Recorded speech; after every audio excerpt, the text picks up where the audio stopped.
I'm Martha Woodruff, and I was completely tickled when Brent asked me to introduce him today.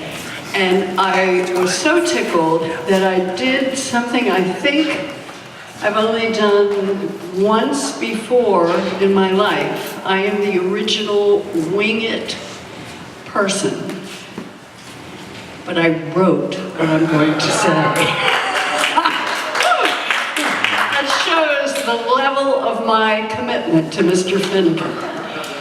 Okay, now that I have been liberated from the muzzle of journalistic ethics by leaving WMRA Public Radio to finish what I lovingly refer to as my blankety-blank second novel, I feel perfectly okay coming out to all of you as a lifelong political activist.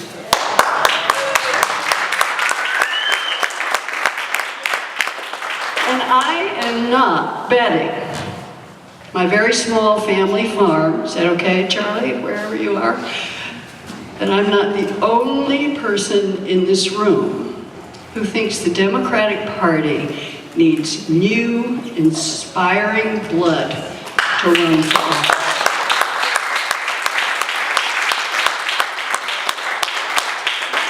I guess I get to keep the family farm, don't I?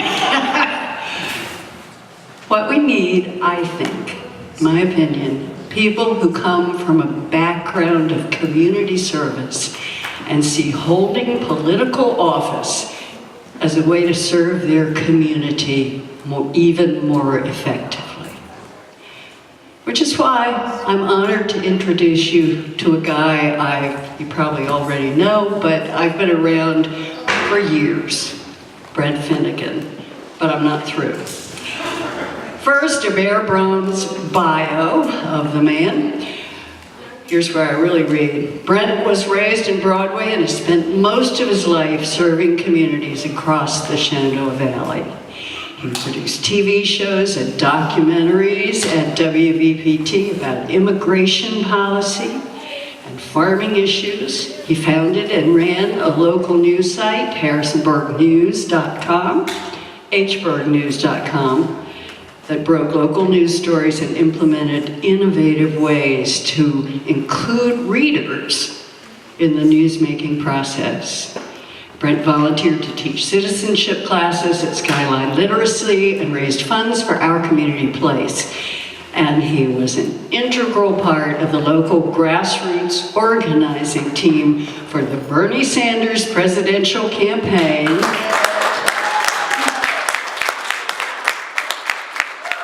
Somehow I thought that would be an applause line, you know? That won in Harrisonburg and Rockingham County in 2016. That won in Harrisonburg and Rockingham County. I'll just repeat that. Currently, Brent works at the Institute for Innovation in Health and Human Services at JMU, where he collaborates with local educators and health professionals to reduce drug abuse and teen pregnancy and support rural health initiatives in our community. He also serves as a member of the Harrisonburg Planning Commission. Okay, now Brent's bio is out of the way. I'm going to talk about myself for a moment. I cut my aforementioned political activist teeth helping in the tiniest of ways to desegregate the Greensboro, North Carolina Woolworths lunch counter in the country's first civil rights lunch counter sit-in. This took place in 1960 when I was 13, and so you don't get hung up doing the math, I'll be 70 in May. Ever since then, ever since that day when I was 13, until very recently, I felt as though this country was muddling its way toward being a better America. And when on November 4th, 2008, we enthusiastically elected our first president of color, Barack Obama, I think I was as proud as I've ever been of being an American. Well, flash forward to November 8th of the last year, because that was the day I was forced to face that my pride in my country might have been a bit premature. Because there's obviously still a lot of work left to be done to make America grand again. And now, it's my pleasure to introduce the man I'd like to see tackling that work for all of us here in this room, Brent Finnegan.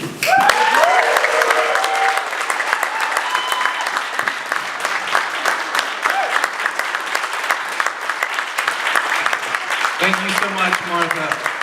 That was awesome. And thank you all for coming out this afternoon. This is really exciting. Today, I'm announcing my candidacy for Delegate of Virginia's 26th House District. With your support and the ideas of people from across the district, from Harrisonburg to Burkton to Massanutten, we're going to begin the work of building a future together that respects fairness, liberty in thriving local communities. I grew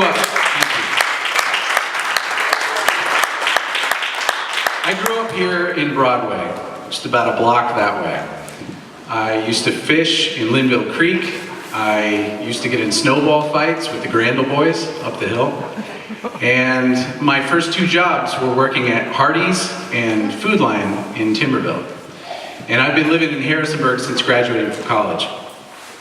And I've been involved in the organizations that Martha mentioned. And through that work, I know that the people of this community are resilient, creative, and caring people.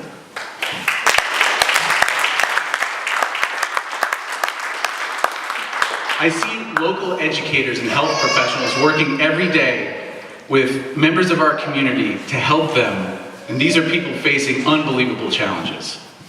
I'm inspired by the determination of my first-generation students working full-time and raising families and still finding time to come to citizenship classes every week because they want to become Americans. When the floods hit Burkton and Folks Run, we all saw neighbors pull together and support one another to rebuild.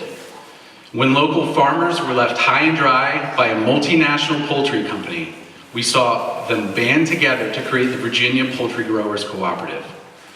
And after the mosque in Harrisonburg was vandalized, we rallied behind our Muslim neighbors. And that's because here in the Valley, we know that our neighbor's struggle is our struggle.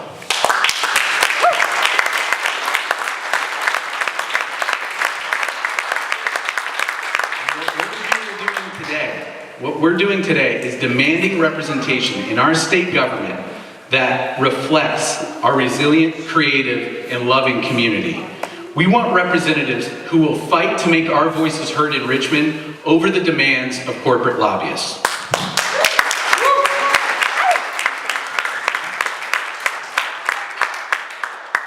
I think we all know that right now in America, we're facing a very serious social and moral crisis.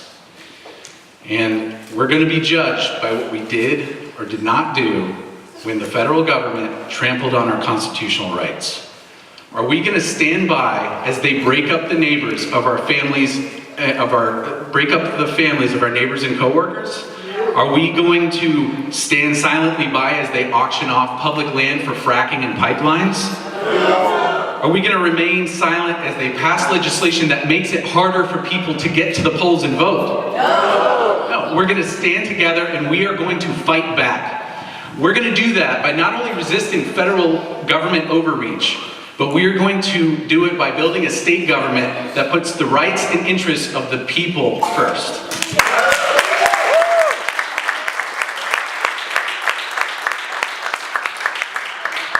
The strategy of the elites that has led us up to this point is to divide us up and to distract us. Billionaires and special interest groups push hot-button issues onto our state agendas to divide us and to distract us while they quietly push through legislation that robs us all of our rights and our resources. This is how they do it. While they provoke fights about bathroom bills, They push through legislation that prevents us from seeing what kind of chemicals are used in hydrofracking.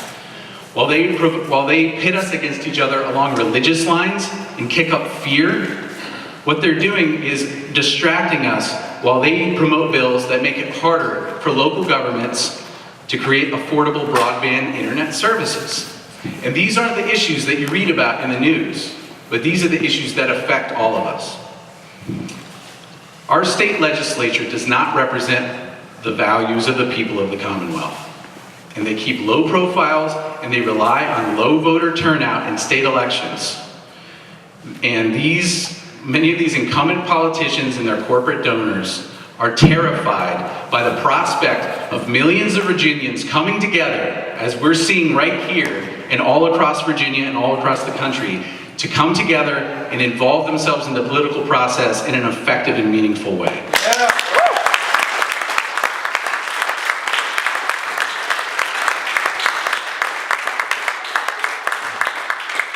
And that's what we're here to talk about today. There's hope, because if we stand together and we don't allow the fear-mongers to divide us up, we, the people, have the power to create a movement that will bring jobs, health, and security, not only for us, but for future generations. And what that means is, when people talk about jobs for pipelines, what they're talking about is jobs that are temporary and don't create jobs in the future. So that's what we're here to talk about today, in standing together and banding together as neighbors. Here in the Shenandoah Valley, we have a history of standing together. A lot of people, I'll bet you didn't read this in your history books. In the 1880s, white farmers and former slaves stood together to stop our state government from defunding Virginia public schools in order to repay unfair debts to Wall Street bankers. Does that sound familiar? That was happening in 1880. They also stood together against a poll tax that would have denied poor citizens the vote. And guess what? Virginia legislators are doing that again today. This year, Delegate Will co-sponsored a bill that would have required new voters to show their birth certificates or to buy a passport in order to vote in state elections. State elections. Because they knew that that wouldn't hold up under federal court. We already have abysmally low turnout during state elections, and that's what they're relying on, and that's what they're trying to push through. And anybody know how much it costs to get a new passport? A lot. $165. Anybody have $165 they'd like to pay to vote in a state election? I didn't think so. But we can fight against this by drawing on our history. More than a century ago, the people of the Shenandoah Valley realized that in order to get that political power, they had to stand together across the racial divide. They upended the political power structure in Virginia, and I believe we can do it again in 2017. In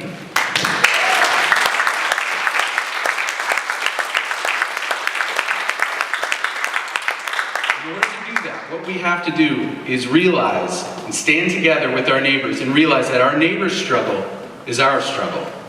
The immigrant fighting for a living wage and safe working conditions at the poultry plant shares a struggle for dignity and fair compensation with the family farmers who raise the birds, and we're just told by the poultry company that they need to upgrade their chicken houses or they're going to lose the contract. The landowner protesting the theft of her family's property to put in a gas pipeline is struggling against a rigged state legal system alongside the ex-convict who can't vote or find a decent job even after repaying his dues to society.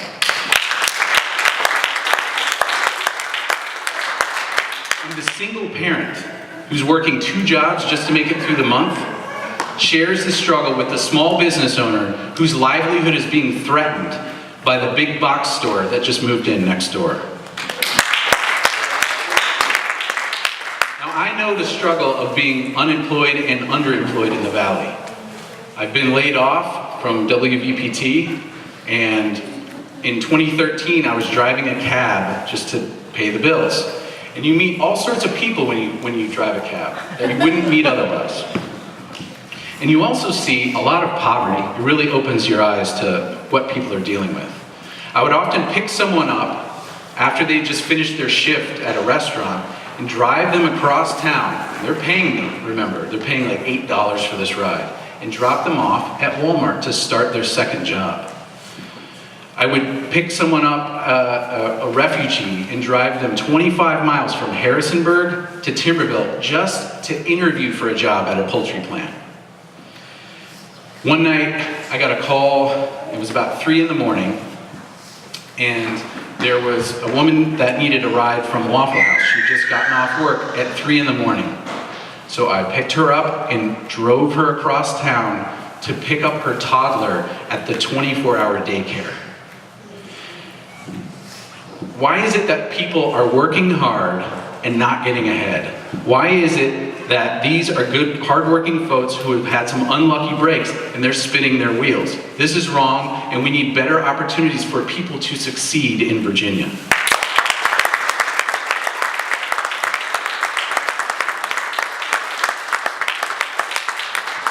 The politicians in Richmond tell us that we can't afford to pay for a living wage or a just legal system or health care for all Virginians. But we know that's not true. It's a matter of priorities. It's a question of siding with the people and making the large corporations play by the same rules that we all have to follow.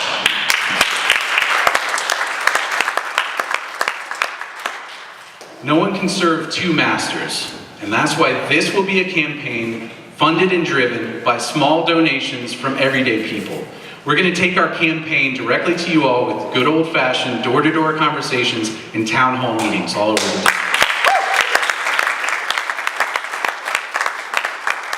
This campaign is about the people of the 26th district and how we have to find a way. We don't have a choice. We have to find a way to work together and find new solutions to these very serious challenges that we're facing. And I don't have all the answers. See, this is the part of the speech where I'm supposed to lay out all my lofty policy positions. I'm not going to do that because I'm looking forward to working with you all, and I want to hear what you have to say about what our state government should and should not be doing. And we're going to have a little discussion here in a moment, and we're going to bring out some boards, and I'd like, if you're able to stick around, please stick around, and we're going to have just kind of a town hall style discussion to capture that. I've been serving the people of Harrisonburg and Rockingham County for the past decade, and I'm committed to continuing to serve and to stand up for fairness, liberty, and thriving local communities. And I believe we deserve a legislature in Richmond that reflects those values. Today, I'm asking to work with you to bring together the people of this district so that we can create a Virginia that works for all of us and not just the wealthy corporate donors.